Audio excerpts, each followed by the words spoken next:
जितना भी विपक्ष पार्टी है आज अरविंद केजरीवाल जी के साथ खड़ा है। उस समय कहा थे जब मनीष कश्यप भाई जेल में गए थे, निर्दोष होकर के भी काला पानी के सजा काटे। सब तो अलग अलग सरकार चला रहे हैं, लेकिन क्यों एकजुट हो गए हैं ये हम माँ उनको दर दर के ठोकर खाए, कोई एक शब्द नहीं आवाज उठाए। जितना भी विपक्ष पार्टी है, एक कहावत आप सुने होंगे कि अबरा के मौगी सबके भौजी, तो वही हाल हुआ है हमारे देश में। आज देखिए कि जब अरविंद केजरीवाल जी पे केस हो रहा है तो जितना भी विपक्ष पार्टी है, ममता बनर्जी जी हो, राहुल गांधी जी हो, अखिलेश यादव जी हो, लालू यादव जी हो, जितना भी विपक्ष पार्टी है आज अरविंद केजरीवाल जी के साथ खड़ा है। जहां तक कि जब अरविंद केजरीवाल जी पे ईडी सीबीआई जांच कर रहा था, जब इनको बुला रहे थे, तब अरविंद केजरीवाल जी उनको लेटर के वापस कर दे रहे थे और ये बोल रहे थे कि आप क्या बोलना चाहते हैं इसमें लिख करके हमें बताइए। अरविंद केजरीवाल जी घोटाला पे घोटाला किए, घोटाला पे घोटाला किए।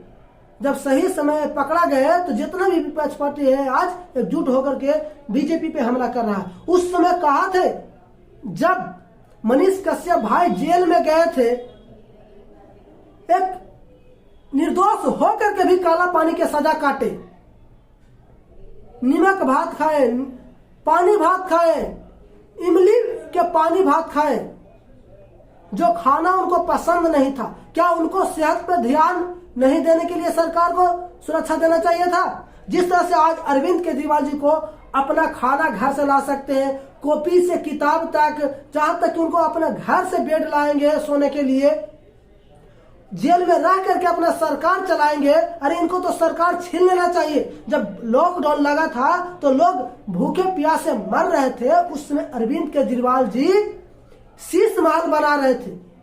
इनको तो सत्ता में रहना नहीं चाहिए।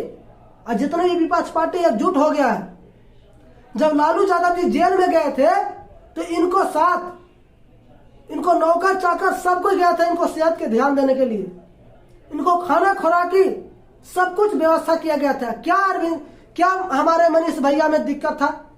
जब वो अच्छे पत्रकार नहीं थे, लोग कहता था कि नेता थे, तो नेता को क्यों नहीं सुरक्षा दिया गया था?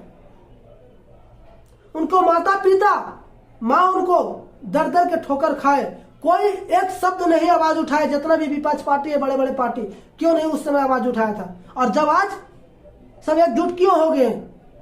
सब तो अलग अलग सरकार चला रहे हैं, लेकिन क्यों एकजुट हो गए हैं ये हम पूछना चाहते हैं।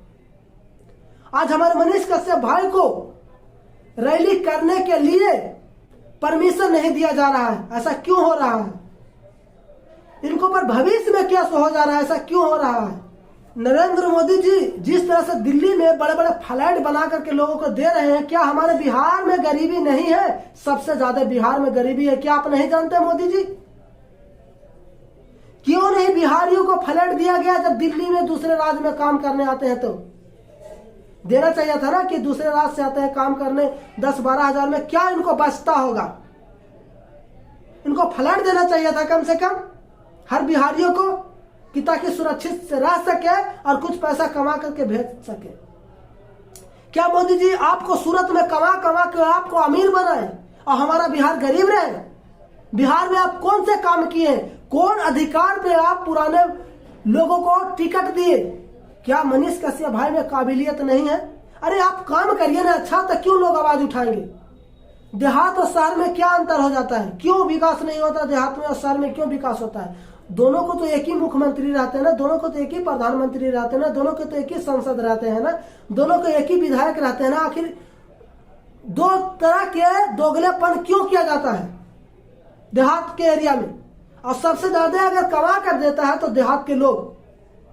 अगर देहात के लोग काम करना बंद कर दे, खेती बाड़ी में बंद कर दे, अगर शहर में चावल गेहूं नहीं भेजे तो भीख मांगने लगेगा शहर के लोग। आज भी हमारा बिहार 100 साल पीछे पेड़ के नीचे पढ़ रहे हैं बच्चे। ऐसा क्यों हो रहा है हमारे बिहार में? इस पर क्यों नहीं लोग आवाज उठा रहे हैं? और जब आज अरविंद केजरीवाल पे हुआ तो सारा लोग विपक्ष पार्टी एकजुट हो गए। हम सभी देशवासियों को कहना चाहते हैं कि जितना भी निर्दलीय पार्टी है सबको जिताइए। जो आप जब जिताइएगा ना उनको, तो उनको में अपना शक्ति होगा, क्योंकि विश्वास उनको हो जाएगा कि हम निर्दलीय लड़े और हमको जनता सपोर्ट किया, तो हमको लोग चाहते हैं अगर अच्छा काम करेंगे तो किसी भी बड़े बड़े पार्टी को वोट ना दे करके हमें लोग वोट देंगे। विश्वास हो जाएगा और आपके लिए काम करेंगे। आप पैसे पे मत बिकिए, आपको पैसे पर लोग खरीद लेते हैं, यही सबसे बड़ा गलती हो जाता है आप लोगों में। वो समझ जाते हैं कि पैसे पर लोग बिक जाते हैं तो लूटने में लग जाते हैं, और फिर अगला इलेक्शन आता है तो इस बार 500 रुपए दिए, अगला बार 1000, 1500, 2000, 5000 जितना मांगते हैं लोग उतना देते हैं, तो कहां से विकास होगा। इस बार अपना हक को ध्यान रखते हुए एक निर्दलीय पार्टी के वोट दीजिए और भारी मतों से जिताइए। कमेंट में लिख करके बताइए कि हम गलत बोल रहे हैं या सही। जय हिंद, जय भारत।